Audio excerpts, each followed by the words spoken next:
When it comes to looking at good art, when I go to a show and I see good art, I get inspired. I want to go make art.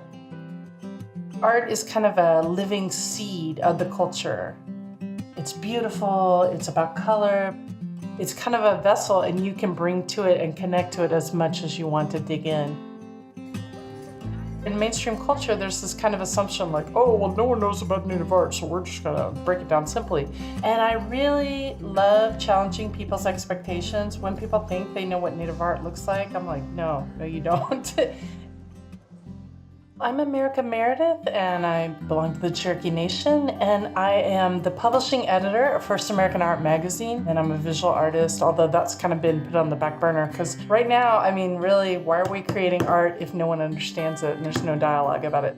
Part of the idea of the magazine is, there's different enclaves in the Native art world. We need to make all these enclaves in connection, aware of each other.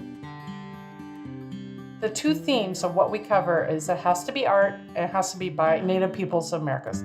So any geographical region, any media, any time frame, if you want to talk about lithics from 20,000 years ago, like, we're your people. So we have the print magazine. We also have a digital magazine, and then the website's, a hub. So we want to discuss complex ideas, but we want to do so in a really, open and engaging way. We have a reference guide that is art terms. So it's just like, okay, what do these different things mean? What is Bacon School? Who are artists hoped? What is Bambi art? Beata? Native art is, it is a worldwide phenomenon. And I think sometimes people don't realize how successful and important Native artists are in the global art worlds. And there's Roy Boney writing about his experience in France.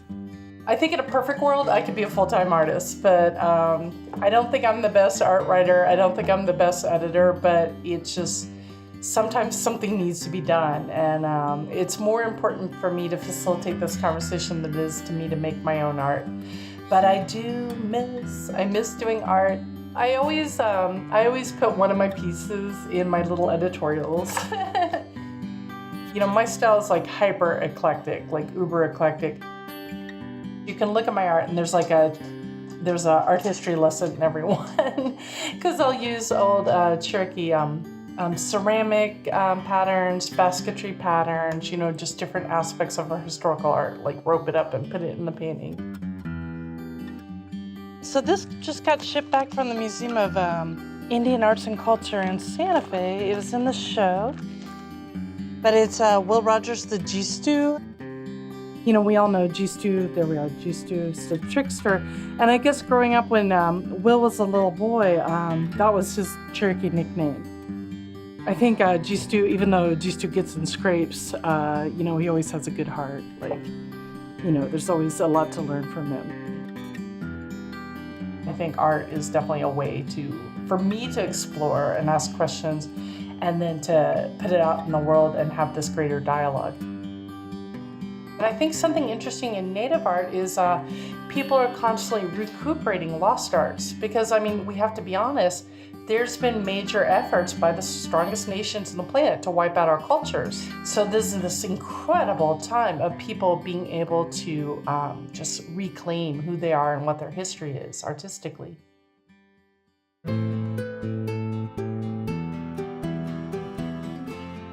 Santa Fe is pretty fantastic. There's so many directions you can look, and there's always art there. They have hundreds of galleries. They have museums, many museums, sharing different visions of Native art.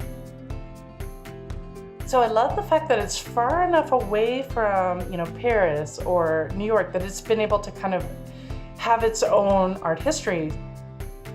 Native art is front and center there.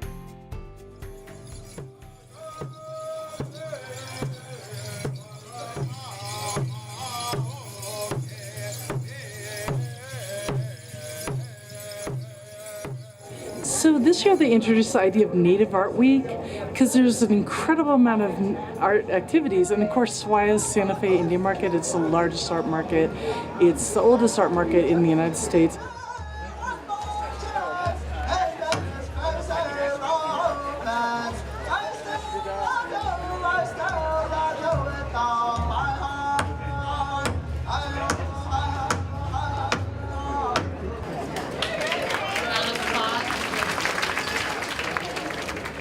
It's the one event you want to be at because there'll be curators, there'll be artists, pretty much everyone from everywhere. You'll see them. You'll just be walking down the street.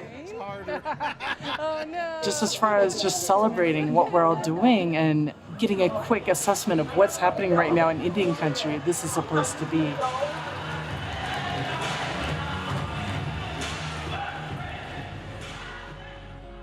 When all said and done, I think Native art has to save the world.